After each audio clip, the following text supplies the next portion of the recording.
Matrudevobhava YouTube channel శ్రీధరయ్యం channel స్వాగతం సుస్వాగతం. నూతన సంవత్సర శుభాకాంక్షలతో, సంక్రాంతి శుభాకాంక్షలతో ఈ వారం యొక్క ఫలితాలు మనం చెప్పుకుందాం. వార ఫలాలు 14/1/2024 నుండి 20/1/2024 వరకు ఈ గ్రహచారం ఎలా ఉన్నది, ఏ ఫలితాలు మనకి ఈ గ్రహాల ద్వారా మనకి లభిస్తాయి, మన జాతకం ఎట్లా ఉంది. ఇది జాతకం కాదండి, ఇది జాతకంలో ఒక భాగం మాత్రమే. అంచేత కొంత భాగం మాత్రమే ఫలితాలు మనకి ఇవ్వగలుగుతాయి. పూర్తి ఫలితాలు రావాలంటే జాతకం చూసుకోవాల్సిందే. ఇది కూడా చాలాసార్లు చెప్పుకున్నాం మనం. అదేవిధంగా మరి ప్రతిసారి చెప్పుకుంటూనే ఉంటాము. ఇదే పూర్తి జాతకం అనుకోక్కర్లేదండి. దీన్ని చూసి మీకు అన్ని శుభాలు జరుగుతాయని చెప్పినంత మాత్రం నీగులు గంతు వేయాల్సిన పని లేదు. అట్లాగే కొంచెం ఈ వారం వీళ్ళకి బాగలేదు అని చెప్పినంత మాత్రాన్ని మీరు దిగులు పడిపోవాల్సినటువంటి పని కూడా ఏమీ లేదండి. ఇకపోతే ఈ మేషరాశి వారికి మేషరాశి యొక్క ఫలితాలు కనుక మనం తీసుకున్నట్టయితే, రవి 9వ స్థానంలో రవి ఉన్నారు. ఆయన అశుభ ఫలితాన్ని ఇస్తారు. రేపు 15వ తారీఖున మకరంలోకి ప్రవేశిస్తారు. ఆ రోజు నుంచి మకర సంక్రమణం అంటారు. ఆ రోజున అక్కడ నుంచి ఉత్తరాయణ పుణ్యకాలం ప్రారంభమవుతుంది. అయినప్పటికీ కూడా ఆయన ఫలితంలో పెద్ద మార్పు ఏమీ లేదు. ఇకపోతే కుజుడు కూడా 9వ స్థానంలోనే ఉన్నారు. ఆయన కూడా అశుభ ఫలితాన్ని ఇస్తారు, కానీ 9వ స్థానంలో శుభ ఫలితాన్ని ఇవ్వజాలరు. అలాగే వారితో పాటు బుధుడు కూడా కలిసి 3 గ్రహాలు కలిసి ఇక్కడ ధనువు రాశిలోనే ఉన్నాయి. అందుచేత బుధుడు కూడా మనకి మంచి ఫలితాన్ని వచ్చేటటువంటి అవకాశం చాలా తక్కువగా ఉన్నది. ఇక గురువు దగ్గరికి వచ్చినట్లయితే గురువు గారు జన్మంలోనే ఉన్నారు. జన్మంలో ఉండటం వల్ల ఆయన కూడా అంత శుభ ఫలితాలు ఇవ్వజాలరు. ఇకపోతే రాహు వ్యయ స్థానంలో ఉన్నారు, 12వ స్థానంలో ఉన్నారు. ఆయన కూడా శుభ ఫలితాలు ఇవ్వరు. మ్యాక్సిమం 5 గ్రహాల వరకు మనకి అశుభ స్థాన ఫలితాలు ఇస్తున్నాయి. ఇకపోతే 11వ స్థానంలో ఉన్నటువంటి శని మహానుభావుడు శనిదేవుడు స్వక్షేత్రంలో ఉండటం చేతను, 11వ స్థానంలో ఉండటం చేతను చాలా శుభ ఫలితాలు ఇవ్వడానికి సమర్థుడైన. అలాగే 6వ స్థానంలో ఉన్నటువంటి కేతువు కూడా మనకి చాలా శుభ ఫలితాలు ఇస్తాడు. అలాగే 8వ స్థానంలో ఉన్నటువంటి శుక్రుడు కూడా మనకి శుభ ఫలితాలు ఇస్తారు. కానీ ఈయన కూడా 19వ తారీఖున ఈ వృశ్చికం నుండి ధనువు రాశిలోనికి మార్పు జరుగుతూ ఉంటుంది. అది ఇంకా అవతల 5 రోజులు గతించిపోగా అవతల 2 రోజులు మాత్రమే ఉంటుంది, 19, 20 తారీఖులు. అందుచేత అది పెద్ద పరిగణలో తీసుకోక్కర్లేదు. కానీ మొత్తం మీద యోచించగా ఇక్కడ మనకి 3 గ్రహాలు మనకు అనుకూలమైనటువంటి శని, కేతువు, శుక్రుడు మనకి శుభ ఫలితాలే ఇస్తున్నారు. అందుచేత ఈ జాతకులు కొంచెము ఈ బాగలేనటువంటి గ్రహాల గురించి కొంచెము తగు జాగ్రత్తలు. ఏ విధంగా అంటే రవి వల్ల ఆరోగ్యం దెబ్బతినేటటువంటి అవకాశం ఉంటుంది, కొంచెం డిస్టర్బ్ అయ్యేటువంటి అవకాశం ఉంటుంది. కుజుడి వల్ల గాయాలు అయ్యేటటువంటి అవకాశం ఉంటుంది. నడిచేటప్పుడు కావచ్చు, లేకపోతే మెట్లు దిగేటప్పుడు కావచ్చు, లేకపోతే వాహనాలు నడిపేటప్పుడు కావచ్చు, చిన్నపాటి గాయాలు అయ్యేటటువంటి అవకాశం ఉంటుంది. అలాగే బుధుడి వల్ల వృత్తి వ్యాపారాల్లో కొంచెం ఈ వారము వెనకబడేటటువంటి అవకాశం. అలాగే గురువు వల్ల ఆయన ఏమంటే జన్మంలోనే ఉన్నారు కాబట్టి గురువు వల్ల అంత శుభ ఫలితాలు అయితే మనకి చాలా శుభ ఫలితాలు గురువు ఇస్తూ ఉంటాడు. ఆ ఫలితాలు చాలా ఉంటాయి. ఆ ఫలితాలు ముఖ్యంగా ధన విషయంలో కూడా కొంత వ్యాపారం సరిగా నడవకను మరి ఎందుకు కానీ ఆదాయం కూడా కొంచెం తగ్గేటటువంటి అవకాశం ఉంది. ఇకపోతే రాహు 12వ స్థానంలో ద్వాదశ స్థానంలో ఉన్నారు. అందుచేత ఆయన కూడా రాహు వల్ల కూడా మనకి పెద్దగా ఉపయోగం అంటూ ఏమి లేదు. ఆయన వల్ల కూడా మనస్థిమితి ఉండదండి. పొద్దుట చేసిన ఆలోచన సాయంత్రం ఉండదు, సాయంత్రం చేసిన ఆలోచన పొద్దుట ఉండదు. కొంచెము మనసు పరిపరి విధాలుగా పోతూ ఉంటుంది. వీటిని ఇకపోతే శని భగవానుడు, కేతువు, మనకి శుక్రుడు మంచి శుభఫలితాలు ఇస్తున్నారు. అయితే ఎక్కువ గ్రహాలు మనకి అనుకూలత తక్కువగా ఉన్నది.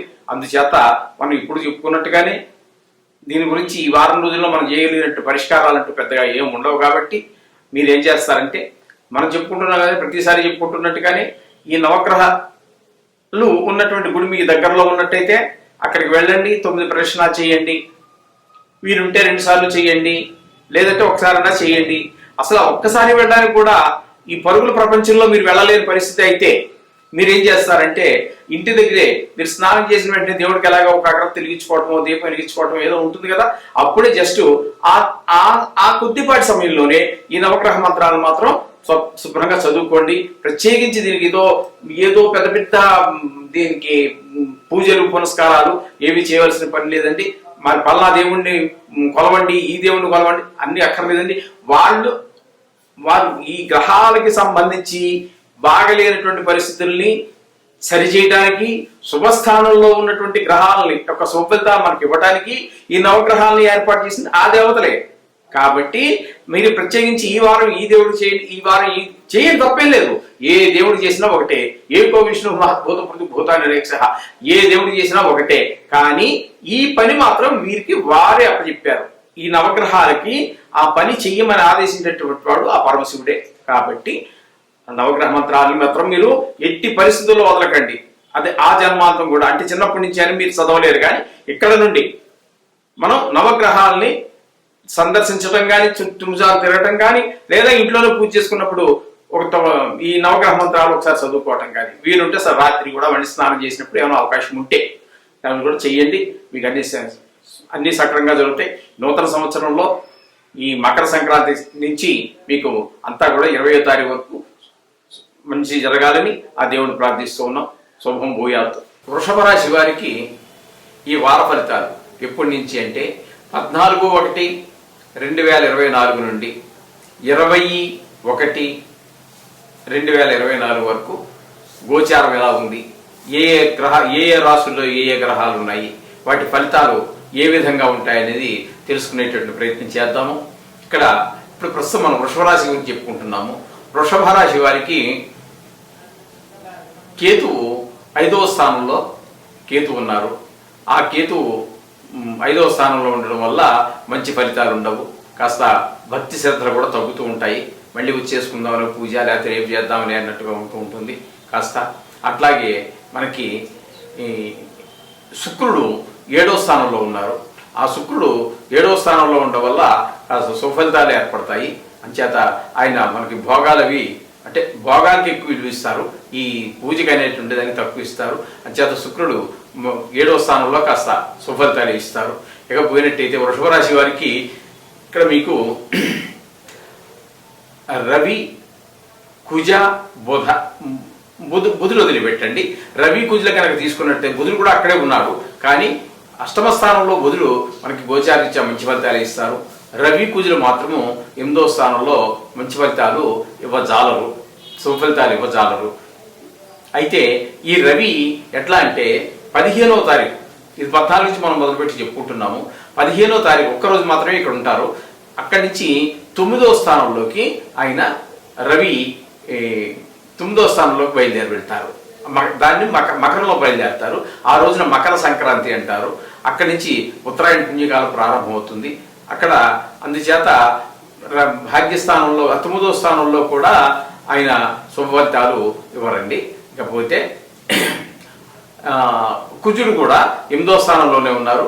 ఆయన కూడా సరి అయినటువంటి శుభఫలితాలు ఇవ్వకుండా అశుభ ఫలితాలను ఇవ్వడానికి సమర్థుడు ఆయన కూడా. రవి, కుజులిద్దరు కూడా. బుధుడు మాత్రం మంచి శుభఫలితాలు ఇస్తారు. అలాగే శనిని కనుక తీసుకున్నట్టయితే 10వ స్థానంలో ఉన్నారు, స్వక్షేత్రంలో ఉన్నారు కాబట్టి ఆయన శుభఫలితాలు ఇస్తారు.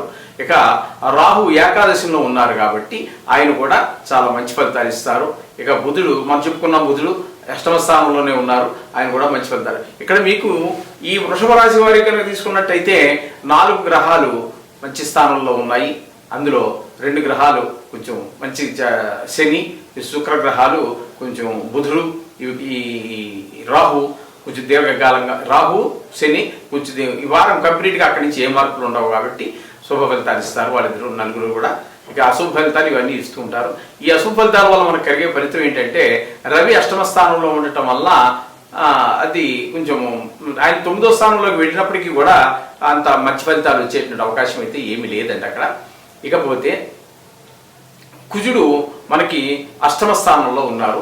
8వ స్థానంలో ఉండటం వల్ల గాయాలు అయ్యేటటువంటి అవకాశము, ఏమైనా దెబ్బలు తగ్గేటట్టు అయ్యేటటువంటి అవకాశము, డ్రైవింగ్ చేసేటప్పుడు కావచ్చు, లేకపోతే నడిచేటప్పుడు ఒక రాయి మెట్టు జారి ఇట్లా ఏదైనా జారి అవకాశం కూడా లేకపోలేదు.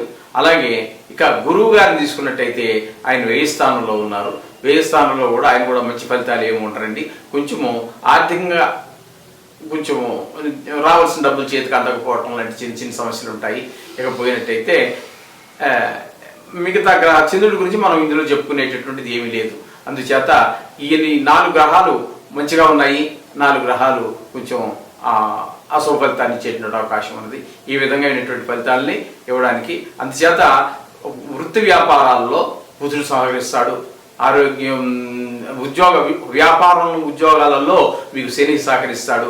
7వ స్థానంలో ఉన్నటువంటి శుక్రుడు కూడా మీకు భోగాలు బాగానే ఉంటాయి, దాని గురించి ఫలితం ఏం బాధపడక్కర్లేదు. ఇక రాహు కూడా ఒక స్థిమితమైనటువంటి మనసుని రకరకాలుగా పోనివ్వడు, కాస్త కుదురుగానే మీ ఆలోచన మీరు చక్కగా అమలు చేసుకునేటువంటి అవకాశమే ఉంటుందండి. ఈ వారం ఈ విధమైనటువంటి ఫలితాలు ఈ గోచారం వల్ల మనకి ఈ వృషభ రాశి వారికి కలుగుతాయి. మీరు ముందు నుంచి చెప్పుకుంటున్నట్టుగానే ఈ నవగ్రహాల యొక్క మంత్రాలు లేదా శ్లోకాలు వాటిని తప్పకుండా మీరు చేసుకోండి. వాటి యొక్క అశుభ గ్రహాల యొక్క ప్రభావం తగ్గుతుంది. శుభ ఫలితాలు ఇచ్చేటటువంటి గ్రహాల యొక్క శక్తి మరింత పెరుగుతుంది, ద్విగుణీకృతం అవుతుంది. అందుచేత ఏవి కంగారు పడక్కర్లేదండి. వీళ్ళని బట్టి 1-2 సార్లు చూసుకోండి, చేసుకోండి. స్నానం చేసినప్పుడు ఒకవేళ ఇంటి దగ్గరలో కూడా ఉన్నట్టయితే వెళ్ళి రండి, అవకాశాన్ని బట్టి. లేకపోయినా మీరు వెళ్ళలేకపోయినా బాధపడక్కర్లేదని ఇంటి దగ్గర చేసుకోండి. అన్ని శుభాలు జరుగుతాయి. శుభం పూయాలి.